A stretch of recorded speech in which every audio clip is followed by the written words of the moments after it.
Hi everyone, I'm Taysa Brown. I'm the Silviculture Performance Assessment Specialist with the Forest Science Planning and Practices branch. In this video, I am presenting on behalf of the Free Growing Working Group on the subject of stand development pathways. So, why are we producing a video on stand development pathways? Well, we recently distributed a discussion paper on modernizing BC's free growing policy. Throughout this paper, we repeatedly mention stand development pathways. We provided the definition as a footnote, but we also recognize that it's a new term and potentially a new concept for many.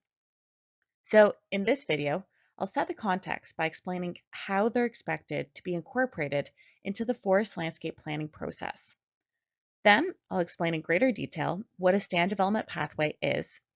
After that, I'll show several simulations using TASS, a growth and yield model, to demonstrate how multiple different pathways can be used to achieve a single objective.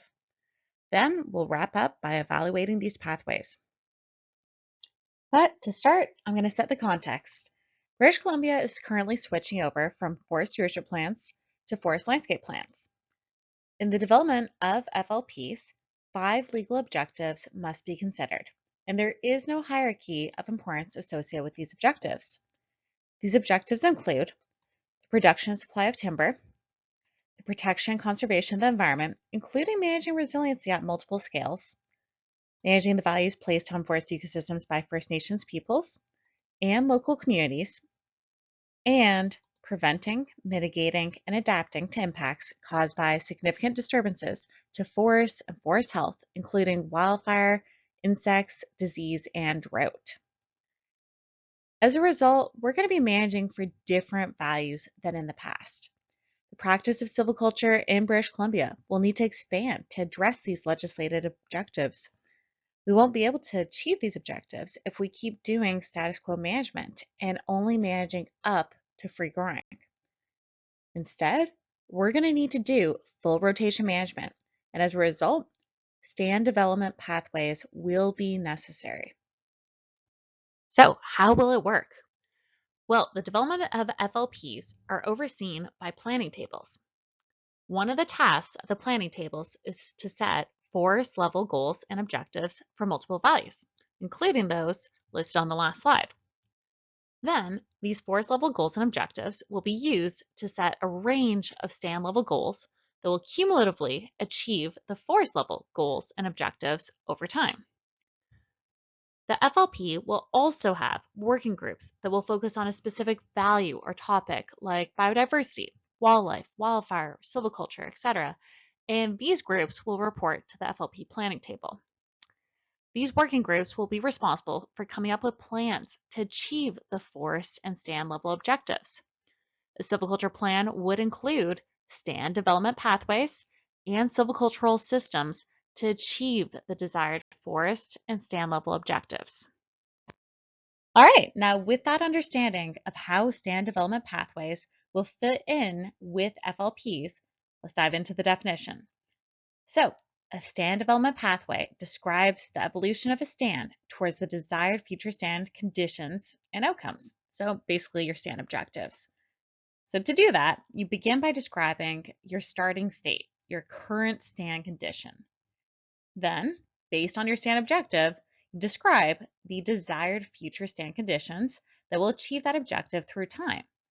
It's not just about the end of the pathway, though, which is typically equivalent to one even age rotation or about 100 years. It's also about the stand development phases along the way. You then compare those desired future stand conditions to the expected future stand conditions if you did nothing, zero interventions. So if your expected future stand condition is the same as your desired future stand condition, well, you're in luck. This would then be a viable stand development pathway. There is no need to treat just to treat. But if your expected future stand conditions are different than your desired future stand conditions, then you would need to develop an alternative pathway to ensure that the stand objectives are met. You would need to figure out how to get from A to B, from current to desired. You would need to plan interventions to nudge the current stand conditions towards the desired future stand conditions through time. These step-by-step interventions and the resulting stand structures would make up the detailed pathway itself. But there are two other important components to a pathway: the objectives and the narrative. And I'll now provide a quick overview of each of these three components. All right, let's dive in.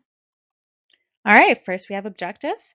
So to build a pathway, you need to describe both the landscape and stand level objectives driving the desired stand development pathway. Now, over the next few slides, I'm going to show you a hypothetical pathway. And for that pathway, these are the stand and landscape objectives. So you might want to just pause and give them a read. But for each one, you'll see how the stand links in with the landscape. So the second bullet shows that well. You're to maintain understory fuels at low levels, anticipating worsening fire seasons, especially given the proximity of the stand to nearby lakeside residences. Next, we have the narrative. The narrative tries to link the interventions with your current condition and the objectives. It's just a short overview, it's not quantitative, and it doesn't list the specific treatment types or timing. So at a very high level, it describes the current stand condition. For this example, you'll see that it says high stalking across all canopy layers, including the understory. It then lists the plan throughout the rotation. For this example, you're going to reduce the understory stalking and ladder fuels, and you're going to thin the overstory. You're then going to create harvested gaps while retaining mature ponderosa pine. The narrative also provides a rationale for the plan. So you're going to thin the overstory to increase taper and vigor and resistance to bark beetles. You're going to create gaps to promote regeneration of ponderosa pine. So again, it's really linking the intervention, current condition, objective. Now, if your objective ties in with existing guidelines or standard operating procedures, the narrative would also recognize that linkage. Lastly, you have the detail pathway. This pathway should provide a description of the interventions envisioned, the timing of the interventions, and the stand conditions resulting from them. So that's what you have here. So you have the description of the treatments, typically in the text below.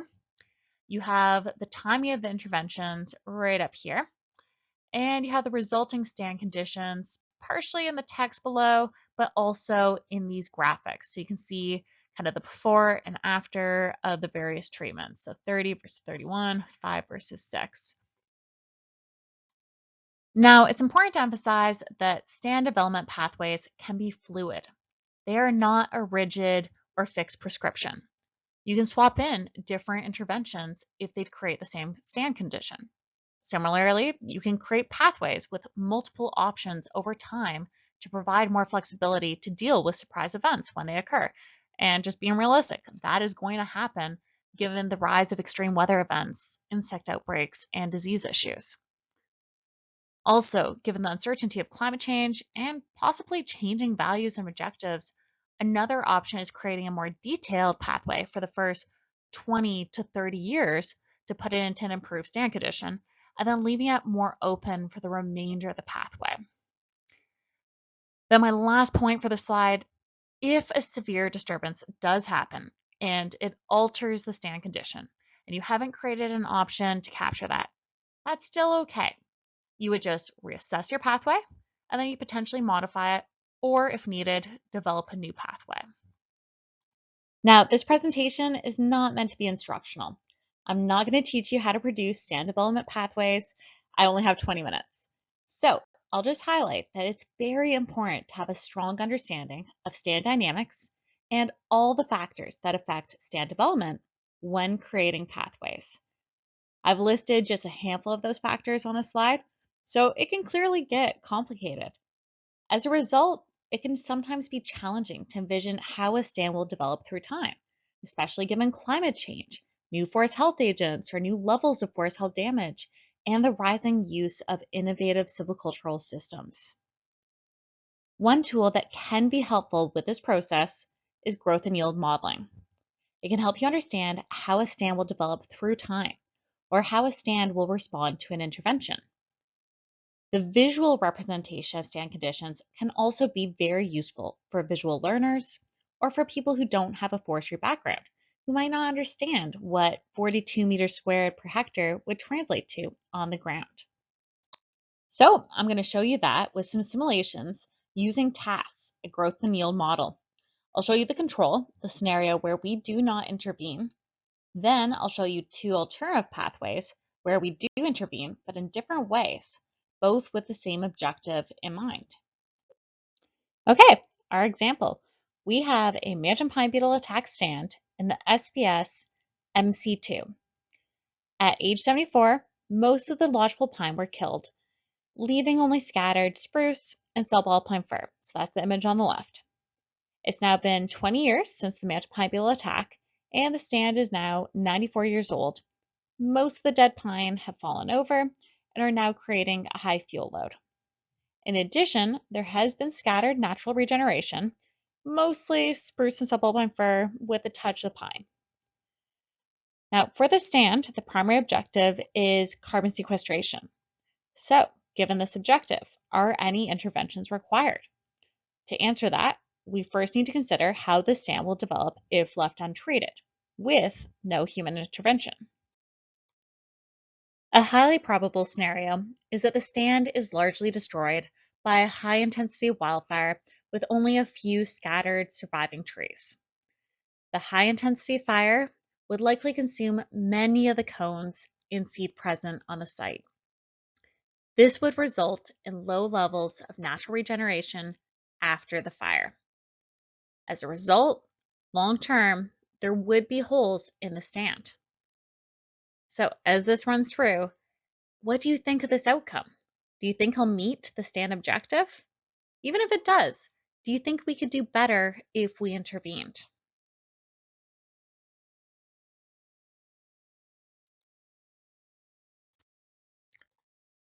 An alternative pathway could be created by doing a fuel reduction treatment on the age 94 stand, then a prescribed burn.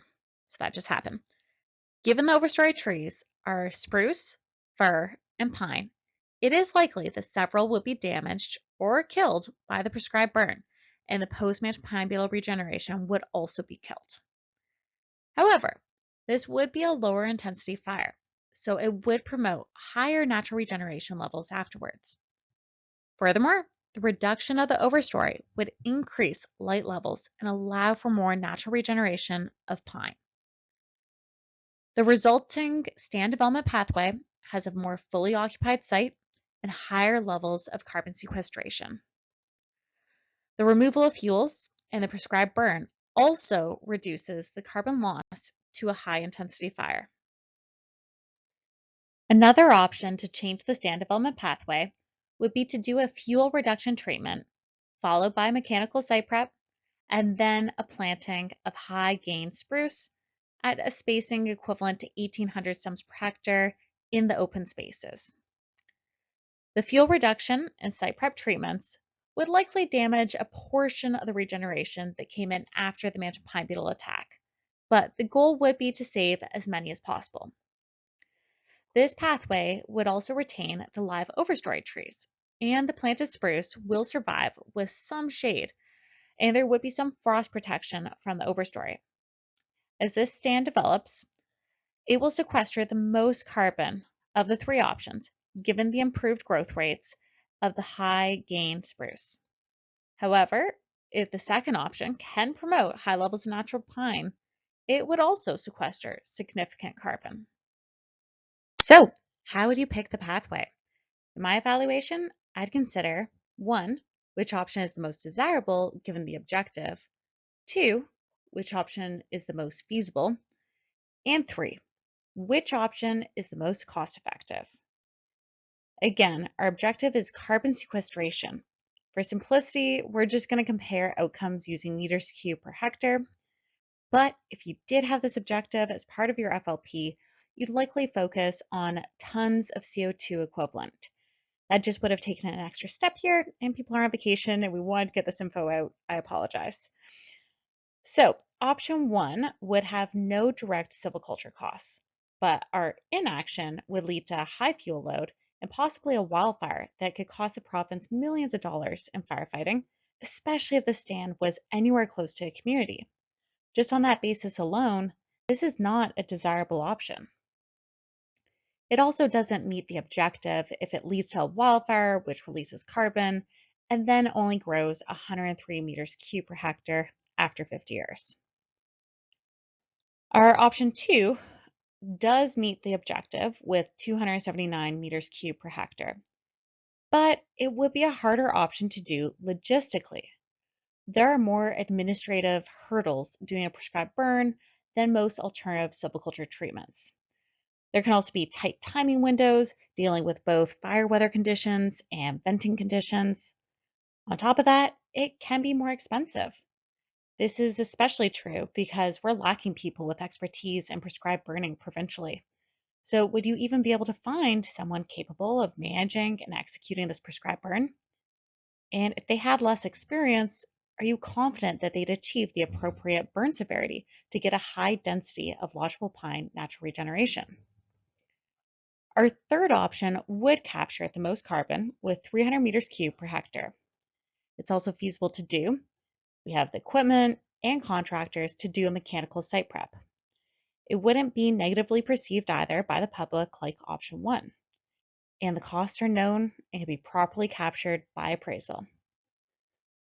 So if you are part of an FLP working group, what pathway would you promote for these mantle pine beetle damaged stands where the objective is carbon sequestration?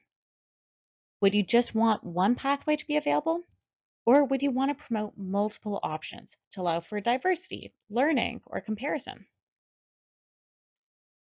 All right, that's a wrap. In summary, we expect FLP planning tables to define landscape and stand level goals and objectives. These objectives will be translated into desired future stand conditions. If the objective is volume, you'd likely use meters cubed per hectare to describe that stand condition. But if it's wildfire resiliency, maybe we'd instead describe that future stand condition using crown bulk density and crown height. Regardless, FLP working groups will develop stand development pathways and silvicultural systems to create these stand conditions to meet the stand and landscape objectives. And these pathways will go far beyond free growing. They will be roughly 100 years or one even age rotation. And that's because just meeting free growing is not a guarantee that you'll meet the objective. That's true for our status quo stands, given climate change. That's also true for stands where we're managing for new values. For example, you can declare a stand free growing at age 10 under a wildfire risk reduction stocking standard. And meeting it may mean that you've set the stand up well, but that does not mean that it is now low wildfire risk for the next 90 years. Instead, further interventions must be planned and conducted to meet the desired stand conditions through time. And that's really what I love or appreciate about pathways. They recognize that forests are dynamic, they change. I also appreciate that they create a link between your current stand condition, the planned interventions, the desired future stand condition, and the objective. Lastly, I want to mention that the Forest Science Planning and Practices branch will be releasing a new silvicultural systems handbook later in 2024 or maybe 2025, so you'll definitely want to stay tuned for that. In the draft version of the handbook, there are 2 whole chapters on stand development pathways, so you'll have a great resource available to you when you start developing and evaluating pathways.